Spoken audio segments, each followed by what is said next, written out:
இப்போ நம்ம ஒரு 50 லட்சம் வீடு வாங்கணும்னு ஆசையாக இருக்குது. இப்போ நம்ம லோன் வாங்குறதுக்கு முன்னாடி என்ன பண்ணணும், நம்ம டாக்குமெண்ட்டு நம்மளோட லாஸ்ட் 3 மந்த்ஸ் சேலரி ஸ்லிப்பு, சேலரியில் இருக்கிறவங்கண்ணா இல்லை நான் சேலரியில் இருக்கிற பிஸ்னஸ் பண்ணுறேன், நான் எப்படி கண்டுபிடிக்கிறது?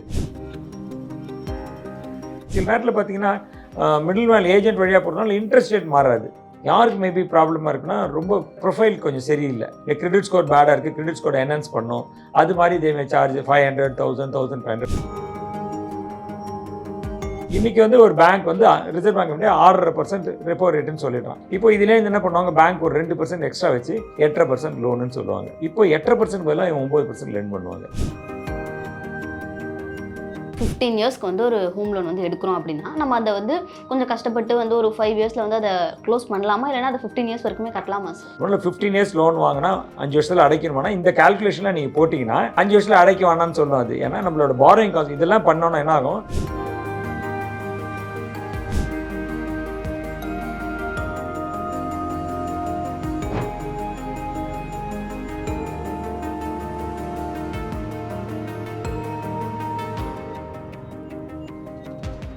ரிஃப்ளெக்ட் நேயர்களுக்கு வணக்கம். இன்னைக்கு நம்ம கூட financial planar Suresh Parthasarathy sir அவர்கள் தான் இணைஞ்சிருக்காங்க. அவங்க கூட பேசி நிறைய விஷயங்கள் நாம கேட்டு தெரிஞ்சுக்க போறோம். வாங்க பேசலாம். வணக்கம். இப்போ சார் ஃபர்ஸ்ட் ஹோம் லோன் அப்படின்னு சொல்லி எடுக்கிறோம்னா நம்ம என்னென்ன டாக்குமெண்ட்ஸ்லாம் வச்சுட்டு நம்ம ஒரு பேங்க்கை போய் அணுகிறோம் அப்படின்னும் போது நம்மளுக்கு வந்து எலிஜிபிளா இல்லையான்னு சொல்லுவாங்க. நம்ம ஹோம் லோன் வாங்கணும்ல ஃபர்ஸ்ட் நம்மளுக்கு எவ்வளோ எலிஜிபிள் தெரிஞ்சுட்டா ரொம்ப ஈஸி நம்மளுக்கு. அப்போ நம்ம ஒரு 50 லட்சம் வீடு வாங்கணும்னு ஆசையாக இருக்குது, ஆனால் நம்ம லோனே 10 லட்சம் தான் எலிஜிபிள்னா என்ன பண்ணுறது? அப்போ நம்ம லோன் வாங்குறதுக்கு முன்னாடி என்ன பண்ணணும், நம்ம டாக்குமெண்ட்டு நம்மளோட லாஸ்ட் 3 மந்த்ஸ் சேலரி ஸ்லிப்பு, சேலரியில் இருக்கிறவங்கண்ணா இல்லை நான் சேலரியில் இருக்கிற பிஸ்னஸ் பண்ணுறேன், நான் எப்படி கண்டுபிடிக்கிறது? இப்போ நீங்கள் ஜிஎஸ்டி கட்டுறீங்கன்னா ஜிஎஸ்டியோட ட்ராக் ரெக்கார்டு அந்த டாக்குமெண்ட்ஸ் எடுத்துகிட்டு போயிட்டீங்கன்னா ஓகே. அப்படின்னா அது 2 வருஷம் 3 வருஷம் இருந்தால் எடுத்துகிட்டு போயிடுங்க. அப்படி இல்லைனா இன்கம் டேக்ஸ் ரிட்டர்ன்ஸ் ஃபைல் பண்ணியிருக்கேன். இப்போ இன்கம் டேக்ஸ் ரிட்டர்ன்ஸோட நீங்கள் பிஸ்னஸ் பீப்புளானா இன்கம் டேக்ஸ் ரிட்டர்ன்ஸோட இது ஷெட்யூலோடு எடுத்துகிட்டு போய்டும், என்னென்ன வரவு செலவு கணக்கோட ஷெட்யூலோடு எடுத்துகிட்டு போயிடலாம். சேலரி பீப்புள்னா 3 மந்த்ஸ் சேலரி ஸ்லிப் எடுத்துகிட்டு போனால் இப்போ எலிஜிபிலிட்டி இல்லை, அது இல்லாமல் வேறு ஏதாவது இன்கம் இருக்குது, எனக்கு ரெண்டல் இன்கம் இருக்குது, அந்த மாதிரினா அந்த டாக்குமெண்ட்டை நம்ம எடுத்துகிட்டு போனோம்னா பேங்க் எவாலுவேட் பண்ணுறது கொஞ்சம் ஈஸியாக இருக்குது. அப்போது உடனே நம்மளுக்கு எவ்வளோ லோன்ஸ் கிடைக்கும் தெரியும். அதோட நம்மளுக்கு கிரெடிட் ஸ்கோர் ஏதாவது நம்மளுக்கு முன்னாடியே தெரிஞ்சதுன்னா கிரெடிட் ஸ்கோரையும் எடுத்துகிட்டு போனால் அதுக்கேற்ற மாதிரி இன்ட்ரெஸ்ட் ரேட்டில் மாறுறதுக்கான சான்ஸ் இருக்குது. அப்போ நம்ம என்னென்ன எடுத்து போனோம், நான் சேலரியில் இருக்கிற 3 மந்த்ஸ் சேலரி ஸ்லிப், ஃபார்ம் 16 ஏதாவது கொடுத்துருந்தாங்க, ஆர்கனைசேஷனில் கொடுத்துருந்தாங்க. சில ஆர்கனைசேஷனில் சேலரி ஸ்லிப்லாம் கொடுக்க மாட்டாங்க, சின்ன ஆர்கனைசேஷனாக இருக்கும், சேலரி ஸ்லிப்லாம் இருக்காது. அவங்களுக்கு வந்து இன்கம் டேக்ஸ் ரிட்டர்ன்ஸ் தான் ஃபைல் பண்ணியிருப்பாங்க. அப்படின்னா அந்த மாதிரி செக்மெண்ட் இப்போ 30,000 40,000 50,000 சம்பாதிக்கிறவங்க, சில சின்ன சின்ன குட்டி ஆர்கனைசேஷனில் சேலரி ஸ்லிப்பே கொடுக்க மாட்டாங்க, சேலரி வந்து அப்படி கன்சால்டேட் கிரியேட் பண்ணுவாங்க. அப்படின்னா இப்போ பேங்க் ஸ்டேட்மெண்ட் ஒரு 12 மாதம் பேங்க் ஸ்டேட்மெண்ட் நம்ம எடுத்துகிட்டு போனால் அப்போ பேங்க் எவாலுவேட் பண்ணுறதுக்கு அவங்களுக்கு கொஞ்சம் ஈஸியாக இருக்கும். மோஸ்ட் ஆஃப் டைம் நம்ம எங்கள் இடத்துல சேலரி கிரெடிட் ஆகுது, எங்கே டிரான்சாக்ஷன் அந்த பேங்க்கை ஃபஸ்ட்டு அப்ரோச் பண்ணுறது ஈஸியாக இருக்கும். நமக்கு நம்ம ட்ராக் ரெக்கார்ட் அவங்கள்ட்ட இருக்கிறதுனால நம்ம எலிஜிபிலிட்டி கொஞ்சம் ஜாஸ்தி கேட்கறதுக்கான சாத்தியக்கூறு இருக்குது. இப்போ பொதுவாக வந்து யாருக்கு வந்து எவ்வளோ லோன் கிடைக்கும் சார்? இப்போ வந்து இவங்களுக்கு இவ்வளோ காசு கிடைக்கும், இவங்களுக்கு இவ்வளோ காசு கிடைக்கும் அப்படிங்கிற மாதிரி யாருக்கு அதிகமான காசு கிடைக்கும்? இல்லை இப்போ பார்த்தீங்கன்னா சேலரி கிளாஸ்க்கு வந்து அவங்களுக்கு ஃபிக்ஸ்டாக இருக்குது, அதனால் அவங்களுக்கு கொஞ்சம் பெனிஃபிட் ஜாஸ்தி இருக்கும், அவங்க கொஞ்சம் எக்ஸ்ட்ரா லோன் கிடைக்கும். இப்போ பிஸ்னஸ் பீப்புளுக்கு அப்படி கிடையாது, ஏன்னா பிஸ்னஸ் வந்து ஃப்ளக்சுவேஷனாக இருக்கும். ஒரு மாதம் ஒரு ஸ்டேபிள் இன்கம் இருக்கும், இன்னொரு மாதம் அந்த ஸ்டேபிள் இன்கம் குறையிறதுக்கான சான்ஸ் இருக்குது. அப்போது சேலரிடுக்கு வந்து எப்பயுமே பெட்டர் ஆப்பர்ச்சுனிட்டி இருக்குது பிஸ்னஸ் பீப்புளோட. அதோட இன்ட்ரெஸ்ட் ரேட் பார்த்தீங்கன்னா சேலரிட் பீப்புளுக்கு கொஞ்சம் பெட்டர் இன்ட்ரெஸ்ட் ரேட் கிடைக்கலாம், அவங்க ஒர்க் பண்ணுற ஆர்கனைசேஷனை பொறுத்து இருக்குது. ஸோ அது மேபி இப்போ 0.1%, 0.2% அந்த மாதிரி டிஃப்ரென்ஸ் இருக்காங்க. இப்போ பிஸ்னஸ் பீப்புளுக்கு டெஃபினட்டாக சேலரி பீப்புளோட ஜாஸ்தி இன்ட்ரெஸ்ட் ரேட்டில் தான் சார்ஜ் பண்ணுவாங்க. அன்லெஸ் பெரிய பிஸ்னஸ் பண்ணாதவர்களும் அட்லீஸ்ட் சேலரிக்கு இப்போ 8.5 கொடுக்குறோன்னா அங்கே 8.75, 8.8 இப்படி கொடுப்பாங்க. அதனால டெஃபினட்டாக பிஸ்னஸ் பீப்புளுக்கு கொஞ்சம் ஜாஸ்தி இருக்கும். அப்போ பிஸ்னஸ் பீப்புள் லோன் வாங்க போகும்போது நிறைய டாக்குமெண்ட்ஸ் கையில் வச்சு சப்போர்ட்டிங் ஃபினான்ஷியல் டாக்குமெண்ட் சப்போர்ட் வச்சு நம்ம கேட்டால் நம்ம கொஞ்சம் இன்ட்ரெஸ்ட் ரேட் பார்கெயின் பண்ணுறதுக்கான சான்ஸ் இருக்குது. இன்ட்ரெஸ்ட் ரேட் ஒட்டி தான் நம்ம பார்கெயின் பண்ணுறதுக்கான சாதிக்கூறு நம்மளுக்கு இருக்கும். நம்மளுக்கு ஓகே, அப்போ வந்து நெகோஷியேட் பண்ண முடியுமா சார் நம்ம வந்து இன்ட்ரெஸ்ட் ரேட்டில்? ஷூராக இன்ட்ரெஸ்ட் ரேட்டில் பண்ண முடியும், நம்ம அதுக்கான டாக்குமெண்ட்ஸ் கரெக்டாக எடுத்துன்னு போயிட்டோம். சேலரி கிளியர்ஸ்க்கு மோஸ்ட்லி ஜாஸ்தி பண்ண முடியாது. மேபி உமன் இருந்தால் 0.05% அப்படி வேணால் டிஸ்கவுண்ட்ஸ் கொடுப்பாங்க. சேலரியில் ஜாஸ்தி டிஸ்கவுண்ட் பண்ண முடியாது, ஏன்னா அங்கே அவங்க காஸ்ட் ப்ரைஸ்க்குள்ளே தான் ஆப்ரேட் பண்ணுறாங்க. ஆனால் நம்ம வந்து பிஸ்னஸ் பீப்புளுக்கும் அதிகமாக இன்க்ரீஸ் பண்ணி தான் அவங்களுக்கு பண்ணுறாங்க. 0.25 0.5% இன்க்ரீஸ் பண்ணுறாங்க. அப்போ என்னோட பேக்ரவுண்ட் இருக்குது, என்னோட ஸ்ட்ரென்த் இவ்வளோ இருக்குது, எனக்கு கன்சிஸ்டண்டான இன்கம் இருக்குது, பிஸ்னஸ் தாண்டி எனக்கு கன்சிஸ்டன்ட். ஃபார் எக்ஸாம்பிள் ஒரு பிஸ்னஸ் மேன் இருப்பார், அவர் ஒரு வீடு வச்சிருப்பாரு, இவர் வாடகை வீட்டில் இருப்பார், அந்த வீடை வாடகைக்கு விட்டுருப்பாரு, அதுலேருந்து வருமானம் வரும். அப்போ அந்த வருமானத்தையும் ஒரு காமிச்சு எனக்கு இவ்வளோ வருமானம் இருக்குது, அந்த ப்ராப்பர்ட்டியோட ஒர்த்து இவ்வளோ இருக்குது அப்படின்னு சொன்னால் இவங்க ரீபே பண்ணி மிஸ்டேக் ஆனால் கூட டிஃபால்ட்டுக்கு இன்னொரு ப்ராப்பர்ட்டி இருக்குது அது கிடைக்கும். 2வது லோன் எடுக்காம இருக்காரு. பிசினஸ் மேன் வந்து பிசினஸ் பண்ணிட்டு இருக்காரு. ஈவன் கம்பெனி ரன் பண்றதுக்கு கூட லோன் எடுக்கல. ஓவர் டிராஃப்ட் ஃபெசிலிட்டியோ எந்த லோன் ஃபெசிலிட்டியோ எடுக்காம இருக்காரு. அந்த சப்ஜெக்ட் நம்ம சொன்னோம்னா நம்ம பெட்டர் இன்ட்ரெஸ்ட் ரேட் பார்கெயின் பண்றதுக்கு சான்ஸ் இருக்கு. அது இல்லாமல் ஒரு லோன் வாங்கியிருக்கிறார். ஃபார் எக்ஸாம்பிள் நிறைய ரீபே பண்ணி பண்ணியிருக்கிறார். அப்போ அந்த ரெக்கார்டு இருக்கு. இல்லை நான் லோனே வாங்கல, எனக்கு கிரெடிட் ஸ்கோரே ரொம்ப ஆவரேஜா இருக்கு, நம்ம லோனே வாங்கலன்னா இன்னைக்கெல்லாம் கிரெடிட் ஸ்கோர் கம்மியாக தான் இருக்கு. ஓகே, நான் எப்படி ஜஸ்டிஃபை பண்ணுறது? அப்போ அவர் கிரெடிட் கார்டு நிறைய யூஸ் பண்ணியிருக்காரு அப்படின்னா அந்த கிரெடிட் கார்டு ஸ்டேட்மெண்ட் வச்சு நம்ம சொல்லலாம். ஸோ இவ்வளோ நான் கிரெடிட் வாங்குறேன், இவ்வளோ ரீபே பண்ணுறேன், அப்போ என்னோட கிரெடிட் ரெக்கார்ட் பெட்டராக இருக்கு, இதை கன்சிடர் பண்ணி எனக்கு கிரெடிட் ஸ்கோர் அரைவ் பண்ணிட்டு பெட்டர் இன்ட்ரெஸ்ட் ரேட் கொடுங்க அப்படின்னு. ஸோ இப்போ நம்ம எல்லாமே டேட்டா வச்சு பார்கெயின் பண்ணாதான் நம்மளால டெஃபினட்டாக சேலரி கிளாஸ் இல்லாமல் பிஸ்னஸ் கிளாஸ்க்கு குறைக்க முடியும். சேலரி கிளாஸ்க்கு கொஞ்சம் ரொம்ப கஷ்டம். இது நிறைய பேர் பண்ணுறது இல்லை. கிரெடிட் ஸ்கோர்லாம் கவனித்து போயிடுறாங்க. நீங்கள் கண்டிப்பாக உங்களோட கிரெடிட் கார்டு யூஸ் பண்ணிங்கன்னா அந்த ஸ்டேட்மெண்ட்டை எடுத்துகிட்டு போய் நீங்கள் அந்த பேங்க்ல நெகோஷியேட் பண்ணிங்கன்னா கண்டிப்பாக உங்களுக்கு ஒரு பெட்டர் இன்ட்ரெஸ்ட் ரேட் கொடுக்கறதுக்கான சாத்தியக்கூறு இருக்கு நம்மளுக்கு. பொதுவாக வந்து ஒரு ஹோம் லோன் அப்படின்னு சொல்லி எடுக்கும்போது ப்ராசஸிங் ஃபீனா என்னது, ஹிடன் சார்ஜ்னா என்னது சார்? நார்மலாக இப்போலாம் அந்த ஹிடன் சார்ஜஸ்லாம் ரொம்ப பழைசாக போயிடுச்சு. இப்போ நீங்கள் ஒரு நல்ல டீசெண்டான சேலரியில் இருக்கிறவங்க நல்ல பேங்கை போய் அப்ரோச் பண்ணால் ஹிடன் சார்ஜஸ் வர்றதுக்கான சாத்தியக்கூறு இருக்கு. இப்போ நம்ம ப்ராசஸிங் ஃபீஸ் தான் நம்ம சார்ஜ் பண்ணுறாங்க. அந்த ப்ராசஸிங் ஃபீஸ் சில இடத்துல பார்த்தீங்கன்னா நேஷனலைஸ் பேங்க்ல என்ன பண்ணுவாங்க, சில நேரத்தில் ப்ராசஸிங் ஃபீஸ் வாங்கிடுவாங்க, லீகல்லாம் நீங்களே பண்ணிடுவாங்க அப்படின்னு சொன்னாங்கன்னா அந்த லீகல் சார்ஜ் வந்து நம்மளுக்கு ஆகும். அந்த லாயரை பார்த்து டாக்குமெண்ட் வெரிஃபிகேஷன் பண்ணி அவர் லீகல் ரிப்போர்ட் அந்த ப்ராப்பர்ட்டி கொடுத்தாருன்னா அதுலேருந்து பண்ணலாம். இப்போ நிறைய பிரைவேட் பேங்க்ஸ்லாம் அந்த லீகல் அவங்களே பார்த்துக்கிறாங்க. அந்த ப்ராசஸிங் ஃபீஸ் தான். மோஸ்ட் ஆஃப் டைம் ஹோம் லோனில் வந்து ஹிடன் சார்ஜஸ் ரொம்ப ரொம்ப ரொம்ப குறைவாக இருக்கும். யாருக்கு மேபி ப்ராப்ளமாக இருக்குன்னா ரொம்ப கிரெடிட் ப்ரொஃபைலே ரொம்ப மோசமாக இருக்குது, அவருக்கு ஏர்னிங்ஸும் ரொம்ப கம்மியாக இருக்குது, கன்சிஸ்டன்ட் இல்லாமல் இருக்கு, இன்கம் டேக்ஸ் சரியாக பே பண்ணல, இவருக்குலாம் கொஞ்சம் சார்ஜஸ் வரும். ஏன்னா சார்ஜஸ் ஏற்றி விட்ருவாங்க, ப்ராசஸிங் ஃபீஸ் ஏற்றி விட்ருவாங்க, அந்த மாதிரி ஏற்றி விடுவாங்க. பட் பை அண்ட் லார்ஜ் வந்து ஹிடன் சார்ஜஸ்ன்னு இருக்காது. ஃபீஸ் வேணால் இன்க்ரீஸ் பண்ணிடுவாங்க. ஹிடன் சார்ஜஸ் வந்து மோஸ்ட்லி இப்போ ஹோம் லோன்ஸ்லாம் கிடையாது. அதெல்லாம் மாதிரி ஒரு 25 வருஷம் 30 வருஷத்துக்கு முன்னாடி இருந்திருக்கு. இப்போலாம் அந்த மாதிரி ஒரு சார்ஜஸே கிடையாது நம்மளுக்கு. ஓகே சார், இப்போ வந்து நம்ம லோன்லாம் வாங்க போகிறோம் அப்படின்னா இப்போ படத்துல எல்லாம் காட்டுறாங்களே நடுவில் ஒரு மிடில் மேன் இருப்பாங்க அப்படின்னு சொல்லி, நம்ம டேரெக்டாக பேங்க் கிட்ட போகலாமா இல்லை ஒரு மிடில் மேன் அப்படிங்கிறது கண்டிப்பாக இல்லை, நமக்கு ரெண்டுமே பண்ணுறதுனால ஒன்றும் பிரச்சனை கிடையாது. நீங்கள் பேங்க்கு நீங்கள் அதான் நான் சொன்ன முதலே உங்களுக்கு சேலரி இருக்குது, பிஸ்னஸ் பண்ணுறீங்க, ஒரு பேங்க்கோட கனெக்ட் வச்சுருக்கீங்க, நீங்கள் அவங்க மூலயமா போய் அப்ரோச் பண்ணலாம். இப்போ இது நம்ம புரோக்கர் ஏஜென்ட்ஸ் நம்மளுக்கு எப்போ யூஸ்ஃபுல்லாக இருப்பாங்கன்னா, என்னோட ப்ரொஃபைல் கொஞ்சம் சரியில்லை, என் ப்ரொஃபைலை இருக்கு, அந்த ப்ரொஃபைலை எப்படி ஹைலைட் பண்ணணும்னு எனக்கு தெரியாது. அப்போ நான் ப்ரொஃபைலை எலிவேட் பண்ணுறதுக்கு எனக்கு யாராவது சொல்லி கொடுத்தா கரெக்டாக இருக்கும். சரி, இது இப்போ நான் சொன்ன மாதிரி உங்களுக்கு வாடகை வருது, அந்த ப்ராப்பர்ட்டி ஒன்று இருக்குது, அந்த ப்ராப்பர்ட்டியை எனக்கு எங்கள் அப்பா உயில் எழுதி வச்சுருக்காரு, இந்த மாதிரி சில இன்ஃபர்மேஷன்ஸ் நம்ம ஆட் பண்ணும்போது எனக்கு ப்ரொஃபைல் இருக்கும். இப்போ எனக்கு ஒன்றுமே தெரியலன்னு வச்சுக்கோங்க, நான் போய் எப்படி பேங்க்கில் பேச முடியாது இல்லையா? இப்போ நான் கிரெடிட் கார்டு எக்ஸாம்பிள் சொன்னேன். இது ஒரு ஏஜென்ட் போனால் அவருக்கு ஐடியா இருக்கும், நிறைய லோன்ஸ் ப்ராசஸ் பண்ணியிருப்பாங்க. அவங்க சொல்லுவாங்க, சார் உங்கள் கிரெடிட் கார்டு ஸ்டேட்மெண்ட்லாம் எடுத்துருவாங்க, எவ்வளோ பண்ணியிருக்கீங்க, எவ்வளோ ரீபே பண்ணியிருக்கீங்க, டிஃபால்ட்டே எவ்வளோ நாள் பண்ணியிருக்கீங்களா பண்ணலையா, இந்த மாதிரி டேட்டாலாம் இந்த பாயிண்ட்டையும் நம்ம ப்ரெசென்ட் பண்ணால் ஈஸியாக இருக்கும். இதெல்லாம் யாருக்குன்னா ப்ரொஃபைல் கொஞ்சம் பிரச்சனையாக இருக்கிறவங்களுக்கு மிடில் மேன் வழியாக போகிறது கொஞ்சம் ஈஸியாக இருக்கும். ஸோ அவங்க வந்து உங்கள் ப்ரொஃபைலை எப்படி ரெடி பண்ணணும்னு சொல்லி கொடுப்பாங்க. உங்களுக்கு தெரியாது என்ன இருக்குன்னு, உங்கள்கிட்ட இருக்கிறதே உங்களுக்கு தெரியாதனால மிடில் மேன் யூஸ்ஃபுல்லாக இருக்கும். அப்படின்னா உங்களோட டாக்குமெண்ட் ஸ்ட்ரைட்டாக இருந்தால் நீங்கள் டைரெக்டாகவே பேங்க்கில் போகலாம். சில நேரத்தில் பார்த்தீங்கன்னா மிடில் மேன் ஏஜென்ட் வழியாக போகிறதுனால இன்ட்ரெஸ்ட் ரேட் மாறாது. இன்ட்ரெஸ்ட் ரேட்ஸ் கம்மி சரியாக தரனா இவங்க அவங்களோட டிஸ்ட்ரிபியூட்டிங் ஏஜென்ட்டாக இருப்பாங்க, இல்லை மார்க்கெட்டிங் ஏஜென்ட்டாக இருப்பாங்க அந்த பேங்க்குக்கு. ஸோ அதனால் அவங்க வாங்குற ப்ரோக்கரேஜ்லேயே அவங்க ஷேர் பண்ணிப்பாங்க, ப்ராசஸிங் ஃபீஸ்லேயே அவங்க ஷேர் பண்ணிப்பாங்க, லோன் சைஸில் அவங்களுக்கு 0.2%, 0.3% எதுனா ப்ரோக்கரேஜ் கொடுத்துருவாங்க, அந்த மாதிரி இருக்கும். அதனால் எண்ட் யூசருக்கு எந்த விதத்துலையும் மாறாது. ஆனால் ப்ரொஃபைல் பேடாக இருக்கும்போது இவர் ப்ரொஃபைல் ரெடி பண்ணி கொடுக்குறேன்னா ப்ராப்ளி அவங்க சார்ஜ் 3,000 5,000 ஏதாவது ஒரு அமௌண்ட் சார்ஜ் பண்ணலாம், ப்ரொஃபைல் ரெடி பண்ணுற சார்ஜஸ். இல்லை கிரெடிட் ஸ்கோர் பேடாக இருக்குது, கிரெடிட் ஸ்கோர் என்ஹான்ஸ் பண்ணணும், அது மாதிரி இதே சார்ஜ் 500, 1000, 1500 மாதிரி கிரெடிட் ஸ்கோர் என்ஹான்ஸ்மெண்ட்டுக்கு தெரியும் என்னென்ன டாக்குமெண்ட் கொடுத்தா கிரெடிட் ஸ்கோர் நம்மளால் என்ஹான்ஸ் பண்ண முடியும். ஸோ அந்த மாதிரில கொஞ்சம் சார்ஜஸ் உங்களுக்கு வரதுக்கான சாத்தியங்கள் இருக்குது. ஹோம் லோன் அப்படின்னு சொல்லி போகும்போது ஃபிக்ஸட் சார்ஜ் அப்படின்னா என்னது, ஃப்ளோட்டிங் சார்ஜ் அப்படின்னா என்னது சார்? இப்போ லோன் எடுக்கும்போதே நம்ம பார்க்கலாம். இப்போ இன்றைக்கி நான் ஒரு 50 லட்ச ரூபா லோன் எடுக்கிறேன். இப்போ இது 2 சார்ஜ் போடுவாங்க, ஃப்ளோட்டிங் ரேட், ஃபிக்ஸ்ட் ரேட் அப்படின்னு இருக்கும்.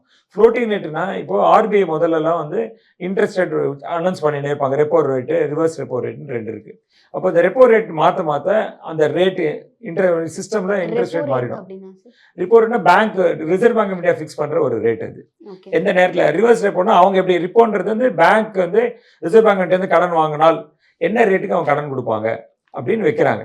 நம்ம திருப்பி அதே என்கிட்ட நிறைய பணம் இருக்குது என்னால் ஹேண்டில் பண்ண முடியல, திருப்பி பேங்க் கொடுத்தா ரிவர்ஸ் ரெப்போ ரேட். பேங்க் வந்து ஆர்பிஐக்கு அவங்க பணத்தை வச்சு வட்டி வாங்கினா ரிவர்ஸ் ரெப்போ ரேட்.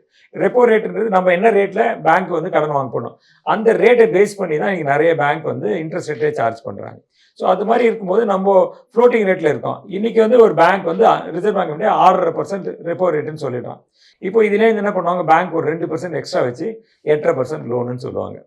நாளைக்கு இந்த 6.5%க்கு பதிலாக 7% ஆக்கிடுறாங்க ரிசர்வ் பேங்க் வழியா. இப்போ 8.5% பதிலாக 9% லெண்ட் பண்ணுவாங்க. ஸோ இது ஃப்ளோட்டிங்.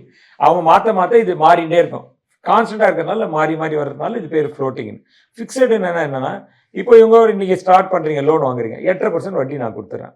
அப்போ இந்த 8.5% வட்டியே கண்டினியூ பண்ணலாம், லோன் டெர்னர் வரலாம் அப்படின்னு ஒரு ஆப்ஷன்ஸ் கொடுக்குறாங்க. ஸோ அது பேர் ஃபிக்ஸ்டு. ஆனால் இப்போ நிறைய பேங்க் என்ன பண்ணுறாங்க, இந்த ஃபிக்ஸ்டை ப்ரிடிக்ட் பண்ண முடியல. திடீர்னு 1 வருஷம் 2 வருஷம் 3 வருஷம் கழிச்சு இன்ட்ரெஸ்ட் ரேட் ஏறிச்சுன்னா அவங்க மாட்டிக்கிறாங்க. அதனால என்ன பண்ணுறாங்க, இந்த ஃபிக்ஸடே என்ன பண்ணிடுறாங்க, 3 years fixed, 5 years fixed, afterward it is floating. இந்த மாதிரி காம்பினேஷன் கொடுக்க ஆரம்பிச்சிட்டாங்க. ஃபிக்ஸ்டு கம் ஃப்ளோட்டிங் அப்படின்னு கொடுப்பாங்க. அப்படின்னா ஃபர்ஸ்ட் 5 இயர்ஸ் ஃபிக்ஸடாக இருக்கும், அதுக்கப்புறம் ஃப்ளோட்டிங் ஆகிடும். இதில் என்ன ஏன் இந்த டிஃப்ரென்ஷியேஷன் நம்ம பார்க்கணுன்னா, இப்போ நான் ஒரு லோன் வாங்கிடுறேன், என்னோட மாத வருமானம் ஒரு 1 லட்ச ரூபான்னு வச்சுக்கோங்க. எனக்கு மாதம் 50,000 ரூபாய் இஎம்ஐ நான் ப்ரிடிக்ட் பண்ணி வாங்கிடுறேன். இப்போ திடீர்னு ஃப்ளோட்டிங் ரேட்டில் என்ன பண்ணுறாங்க, ஒரு 6%, 3/4% ஏற்றிடுறாங்க, இன்ட்ரெஸ்ட் ரேட் ஏற்றிடுறாங்க. அப்போ எனக்கு இஎம்ஐ இப்போ 50,000 ரூபாய்னா எனக்கு 50,000 ரூபாய் இஎம்ஐ இருக்காது, இன்ட்ரெஸ்ட் ரேட் ஏற்றினோடனே எனக்கு இஎம்ஐ 53,000 ரூபாய் ஆகிடும். அப்போது எனக்கு குடும்ப செலவுக்கு அங்கங்கே செலவு பண்ணி வச்சுருப்பேன். திடீர்னு 3,000 ரூபாய் மாதம் இஎம்ஐ கட்டணும்னா நான் கஷ்டமாயிடும். ஸோ அதான் அந்த ஃப்ளோட்டிங்கில் இருக்கிற மைனஸ் பாயிண்ட். ஃபிக்ஸடில் என்னன்னா இந்த இதுதான் நெக்ஸ்ட் 3 இயர்ஸ்க்கு இருக்கும், 5 இயர்ஸ்க்கு எனக்கு ஈஸி. ஆனால் என்ன பண்ணுவாங்க, பேங்கே ஃபிக்ஸடுக்கும் ஃப்ளோட்டிங்கும் கொஞ்சம் 6% எக்ஸ்ட்ரா வச்சு விட்ருவாங்க. ஏன்னா அவங்களுக்கு நாளைக்கு ஏறுனா கஷ்டமாயிடும் இல்லையா. ஏன்னா அவங்க ஒரு பேங்க் எப்படி லெண்ட் பண்ணுறாங்க, அவங்க ஒரு முதலீட்டாளர் வர்றாரு, அவர்கிட்ட ஃபிக்ஸட் டெபாசிட் கொடுக்குறாங்க. அந்த ஃபிக்ஸட் டெபாசிட் மேலே இவருக்கு ஒரு மார்ஜின் வச்சு கொடுக்குறாங்க. இப்போ திடீர்னு சிஸ்டமில் வந்து டெபாசிட் இன்ட்ரெஸ்ட் ரேட் இன்க்ரீஸ் ஆகிடுது. இவர் 7% வாங்குற டெபாசிட் 7.5% கொடுத்து வாங்க வேண்டியதாக இருக்குது. இவர் 8.5% வட்டி கொடுத்துறாரு. அப்படின்னா என்ன ஆகும், 1% தான் அவருக்கு நிற்கும். இதில் டிஃபால்ட்டாக வந்து அவருக்கு லாபம் ரொம்ப குறைவாக இருக்கும். அதனால பேங்க் எப்பயுமே 2லேருந்து 2.5% மார்ஜின் இருக்கட்டும். அதுதான் அவங்களோட நெட் இன்ட்ரெஸ்ட் மார்ஜின் அப்படின்னு சொல்லுவாங்க. பேங்கிங்கில் வந்து அவங்க லாபத்தை நிர்ணயம் பண்ணுறதுக்கு நெட் இன்ட்ரெஸ்ட் ரேட் மார்ஜின் சொல்லுவாங்க. அந்த கேப் எவ்வளோ இருக்கோ அதை பிளான் பண்ணி அதுக்கேற்ற மாதிரி தான் அதை கொடுப்பாங்க. அப்போது ஃபிக்ஸ்டு வந்து அதுக்கேற்ற மாதிரி பிளான் பண்ணிக்கிறாங்க. ஃப்ளோட்டிங் இது மாறுறதுனால நமக்கு என்ன மைனஸ் பாயிண்ட் ஆகிறது கடன்காரருக்குன்னா, நம்ம வாங்கினப்புறம் இந்த ஃப்ளோட்டிங்கில் ஏற்றினே போயிட்டா சமயத்தில் கஷ்டமாயிடும். இது முன்னாடி ரொம்ப வருஷத்துக்கு முன்னாடிலாம் கஷ்டப்பட்டுருக்காங்க. ரொம்ப ஸ்டார்ட் பண்ணும்போது 6%, 7% ஸ்டார்ட் பண்ணியிருக்காங்க. 2005-06 பார்த்தீங்கன்னா ஃபிக்ஸ்டு இன்ட்ரெஸ்ட் ரேட்டே 6.99 கொடுத்தாங்க. அப்புறம் திடீர்னு பார்த்தா 9% போயிடுச்சு. இப்போ பேங்க்லாம் லாஸ் ஆயிடுச்சு. அதனால தான் பேங்க் என்ன பண்ணிட்டாங்க, கொஞ்சம் ஃபிக்ஸட் கொஞ்சம் ஃப்ளோட்டிங்கிற ப்ராடக்ட் இன்ட்ரடியூஸ் பண்ணாங்க. இது வெறும் ஃப்ளோட்டிங்கே இன்ட்ரடியூஸ் பண்ணி விட்டாங்க. நம்ம வந்து ஃபிக்ஸட் சூஸ் பண்ணுறது கரெக்டாக இல்லை ஃப்ளோட்டிங் சூஸ் பண்ணுறது கரெக்டாக? இல்லை, இப்போ எப்படின்னா, இப்போ நம்ம இன்ட்ரெஸ்ட் ரேட் ஏறுமா இறங்குமா, இதே நம்மளுக்கு ஒரு நாலேஜ் இருந்தால் அதுக்கேற்ற மாதிரி பண்ணிக்கலாம். இப்போ இன்னி சூழ்நிலை நான் என்ன பண்ணுறேன், இன்னி சூழ்நிலை நான் ஒரு கடன் வாங்க போகிறேன். இப்போ நெக்ஸ்ட்டு பார்த்தீங்கன்னா எல்லாருமே சொல்லிட்டு இருக்காங்க, எக்கானமி மாறுறதுனால இன்னும் 6 மாதம் 1 வருஷத்தில் இன்ட்ரெஸ்ட் ரேட் குறையிறதுக்கான சான்ஸ். இது லாஸ்ட் 1 இயராக சொல்லிட்டு இருக்கோம். நம்ம இன்ட்ரெஸ்ட் ரேட் இறங்கணும், ஆனால் இறக்கல. ஆனால் there is every possibility interest rate இறங்குன்ற ஒரு சூழ்நிலை இருந்தால் இன்ட்ரெஸ்ட் ரேட் ஏறாதுன்னு ஒரு சூழ்நிலையே வந்துடும் இல்லையா. இந்த மொமெண்ட் இன்ட்ரெஸ்ட் ரேட் இறங்கும் நம்ம எதிர்பார்க்க ஆரம்பிச்சா ஏறாமல் ஒரு சூழ்நிலை இருக்கும். அப்போது இன்ட்ரெஸ்ட் ரேட் ஏறாமல் இருக்கிற சூழ்நிலை இருந்தால் நான் போய் ஃபிக்ஸட் வாங்கிறது பெட்டர். ஏன்னா இதுக்கப்புறம் எனக்கு ஏறுறதுக்கு சான்ஸே இல்லை, அதோட கேப் ஆகிடும். இப்போது இன்ட்ரெஸ்ட் ரேட் ரொம்ப இறங்க போகிறதுனா நான் ஃப்ளோட்டிங்கில் இருந்தால் என்ன காட்டுவேன், இன்ட்ரெஸ்ட் ரேட் இறங்குறேன்னு நானும் இறங்கிடுவேன். ஆனால் ரிவர்ஸ் ஆயிடுச்சு, 3 வருஷம் கழிச்சு ரிவர்ஸ் ஆனால், பிகாஸ் ஹோம் லோன் வாங்குறது நம்ம 3 இயர்ஸ் 5 இயர்ஸ்க்கு அப்படி வாங்கலை. நம்ம ஹோம் லோன் யார் வாங்கலாம், மிடில் கிளாஸ் ஃபேமிலி நம்மளால் 5 வருஷத்துலாம் லோன் அடைக்க முடியாது. நம்ம வருமானத்துக்கு அட்லீஸ்ட் 15 வருஷம் 20 வருஷம் 30 வருஷத்துக்குலாம் கூட லோன் வாங்குறாங்க. அப்போ 30 வருஷம் லோன் வாங்கும்போது நம்மளால் 1 வருஷம் 2 வருஷத்தை பிளான் பண்ணி வாங்க முடியாது. அப்போது என்னுடைய வருமானம் கொஞ்சமாக தான் ஏறும். எனக்கு திடீர்னு ஒரு 3000 5000 ரூபாய் எனக்கு இஎம்ஐ இன்க்ரீஸ் ஆச்சுன்னா எனக்கு ரொம்ப கஷ்டமாயிடும். அப்படின்னா நம்ம என்ன பண்ணலாம், ஃபிக்ஸடுக்கே போயிடலாம். இப்போ வந்து நம்ம 15 இயர்ஸ்க்கு வந்து ஒரு ஹோம் லோன் வந்து எடுக்கிறோம் அப்படின்னா, நம்ம அதை வந்து கொஞ்சம் கஷ்டப்பட்டு வந்து ஒரு 5 இயர்ஸில் வந்து அதை க்ளோஸ் பண்ணலாமா, இல்லைன்னா அதை 15 இயர்ஸ் வரைக்குமே கட்டலாமா சார்? இல்லை, நம்ம பார்க்கலாம்.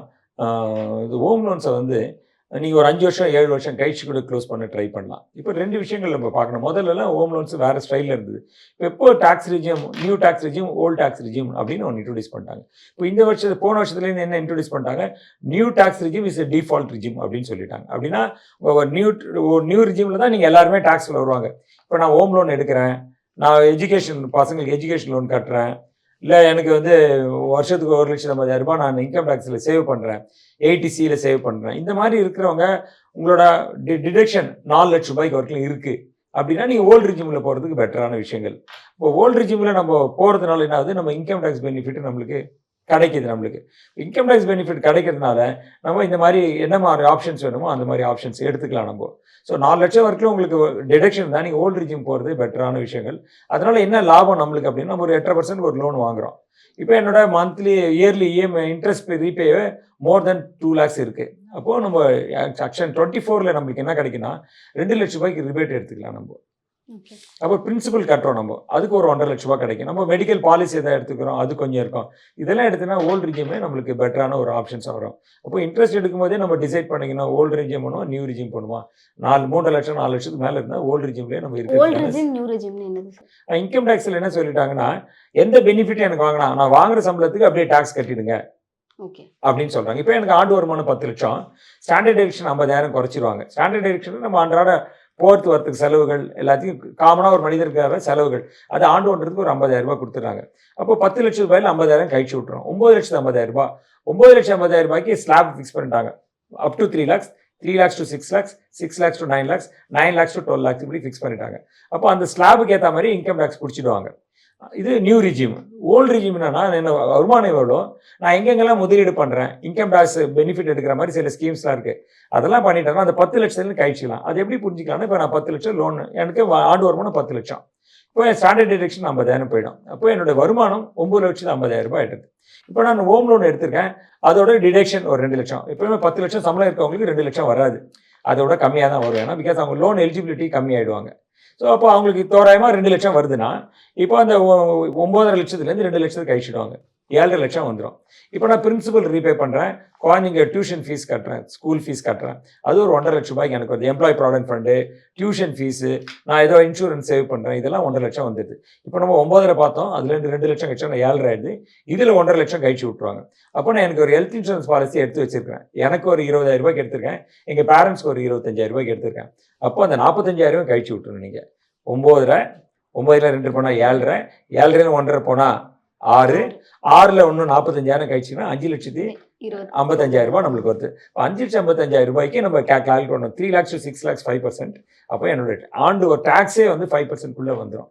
ஸோ இது மாதிரி இந்த நியூ ரிஜிம் ஓல்டு ரிஜிம் நமக்கு எப்படி வேணுமோ அது மாதிரி லோன்ஸ் கடன் வாங்கும்போது எது நம்மளுக்கு பெனிஃபிட்டோ அது மாதிரி பார்த்து அது யூஸ் பண்ணிக்கலாம். அதனால 15 years லோன் வாங்கினா 5 வருஷத்தில் அடைக்கணுமானா இந்த கால்குலேஷனில் நீங்கள் போட்டிங்கன்னா 5 வருஷத்தில் அடைக்க வேணாம்னு சொல்லும். அது ஏன்னா நம்மளோட பாரோயிங் காஸ்ட் இதெல்லாம் பண்ணோன்னா என்ன ஆகும், 8% நம்ம வாங்குற லோனோட காஸ்ட்டு 6.5% 7% ஆகிடும். இப்போ நம்மளுக்கு 6.5% 7% யாராவது வட்டி கொடுக்குறாங்கன்னா நம்ம பெனிஃபிட்லேயே, இப்போ நம்ம சேலரியில் இருக்கிறேன் நானே, எனக்கு வந்து ஒருத்தர் 7% வட்டி கொடுக்குறாங்க. நான் கவர்மெண்ட் எம்ப்ளாயி ப்ராவிடென்ட் ஃபண்டில் நான் சப்ஸ்கிரைப் பண்ணியிருக்கேன், நான் அது எம்ப்ளாயி ப்ராவிடென்ட் ஃபண்ட் கான்ட்ரிபியூட் பண்ணுறேன், அவங்க எனக்கு 8.2% வட்டி கொடுக்குறாங்க. அப்போ நான் கடன் கொடுத்தா கவர்மெண்ட்டுக்கு 8.2% கொடுக்குறான், எனக்கு ஒருத்தன் கடன் கொடுக்குறவங்க 7% கொடுக்குறான். அப்போ நம்மளுக்கு 1.2% சேவ் ஆகுது இல்லையா? அப்போ நான் எதுக்கு போய் 5 yearsல க்ளோஸ் பண்ணோம்? அப்போ எவ்வளோ நாள் இந்த இன்கம் டேக்ஸ் பெனிஃபிட் வருதோ அதுக்கேற்ற மாதிரி நம்ம என்ஜாய் பண்ணிக்கலாம். அதுக்கப்புறம் நம்ம டிசைட் பண்ணிக்கலாம். Okay sir. Income tax benefits அப்படின்னு சொல்லும்போது அதை சூஸ் பண்ணலாமா வேணாமா சார்? இதை நம்ம கால்குலேஷன் போட்டுட்டா சூஸ் பண்ணிக்கலாம். ஓகே. 4 லட்ச ரூபாய் வரைக்கும் எனக்கு டிடக்ஷன் வருதுன்னா நம்ம ஓல்டு ரிஜிம்கே போய்க்கலாம். நம்ம ஓகே. அதுக்கப்புறம் நம்ம கொஞ்ச நாள் கழிச்சு பெனிஃபிட்லாம் போயிடுது, 4 லட்சம் இல்லை, அப்போ நம்ம கால்குலேட்டர் இப்போ இன்கம் டேக்ஸ் சைட்லேயே அந்த கால்குலேட்டர் கொடுத்துட்டாங்க. உங்கள் வருமானம் போட்டு இந்த ஃபீல்டெல்லாம் போட்டிங்கன்னா 2 பக்கத்து பக்கத்தில் ஆப்ஷன்ஸ் கொடுக்குறாங்க, ஓல்டு ரிஜிம் நியூ ரிஜிம்க்கு என்ன பெனிஃபிட்னு. இப்போ எது பெனிஃபிட்டாக நம்மளுக்கு தெரியுதோ அந்த ரிஜிம்க்கு நம்ம போய்க்கலாம். நம்ம ரொம்ப நேரம் வந்து ஹோம் லோன் பற்றி நிறைய விஷயங்கள் எங்களுக்காக சொன்னீங்க. உங்கள் நேரத்துக்கு ரொம்ப நன்றி சார். நன்றி. உங்கள் நேயருக்கும் என்னுடைய வணக்கங்கள்.